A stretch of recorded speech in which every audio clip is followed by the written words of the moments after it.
There are about 1 billion poor farmers worldwide.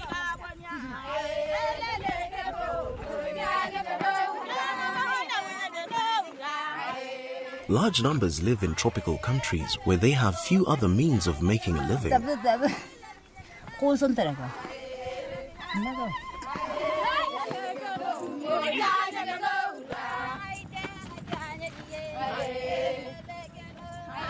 The 100 million or so who herd animals on rangelands are among the poorest of the world's poor. Yet they supply milk and meat not only for themselves, but for large numbers of other poor people.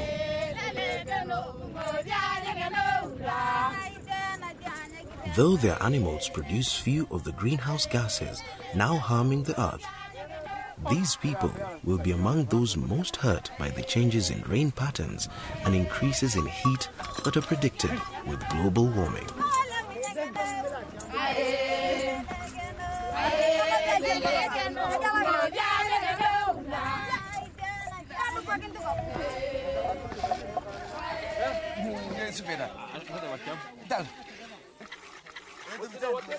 Half of the world's livestock herders live with their animals on the vast rangelands of Africa.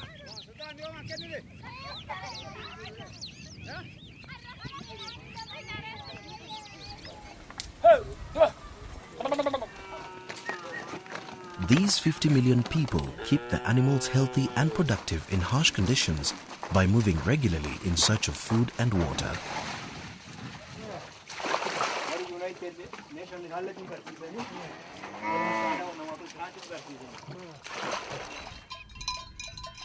Herders have always adapted to variable weather.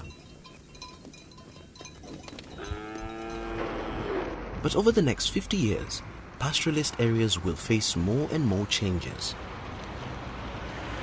Already, increasingly overcrowded lands and competition for resources are bringing problems and conflicts for many herding communities.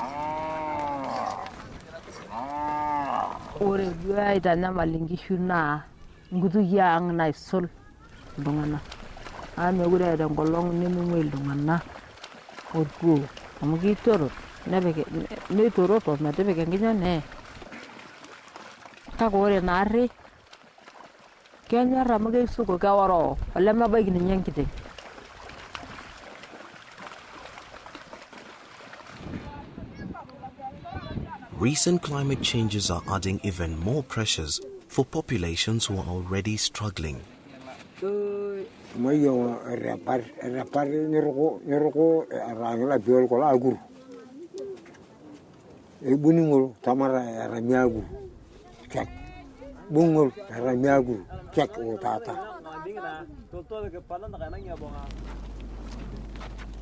Science can help these important food producers adapt to the new rate of change.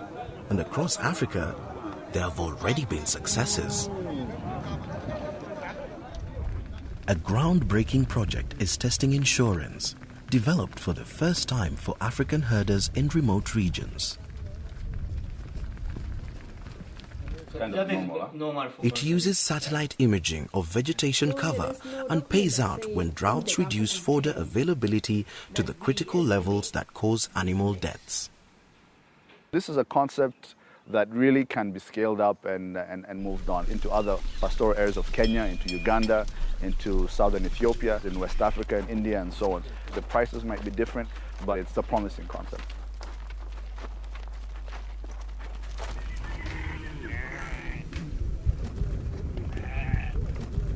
Research is also helping communities select livestock breeds to suit changing conditions, such as the red Maasai sheep. These sheep are tolerant of intestinal worms, which cut milk and meat yields. Farmers are now reintroducing the red Maasai sheep and crossbreeding them with other sheep.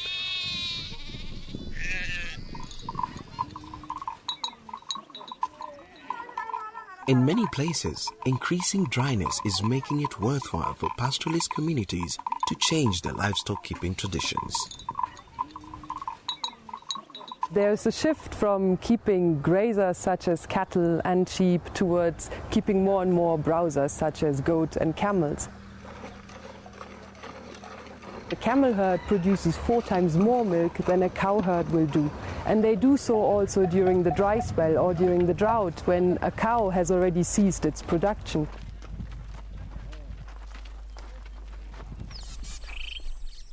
Some former herding communities are taking advantage of local opportunities. A mix of short and long-term options are allowing them time to adapt to changes. We have a lot of challenges, so we decided to start a fish farming, which is available in our Wasonyiro region. Fish farming comes as a result of frequent drought season, which come up to the death of many livestock in our region.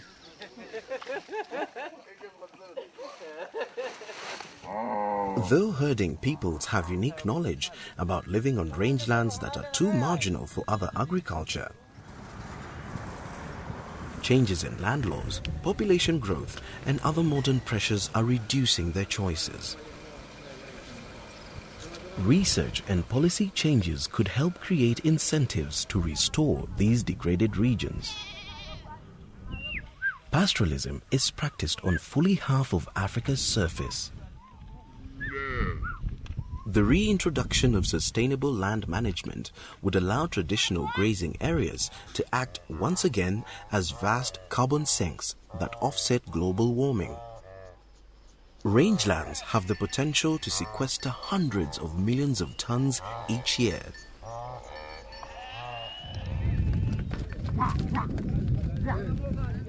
Over the coming decades, some herders will be able to adapt and stay as pastoralists, continuing the traditional management of the rangeland areas. Others might choose to leave the herding lifestyle. Although no one can predict the exact effects of changing climates across Africa over the next 50 years,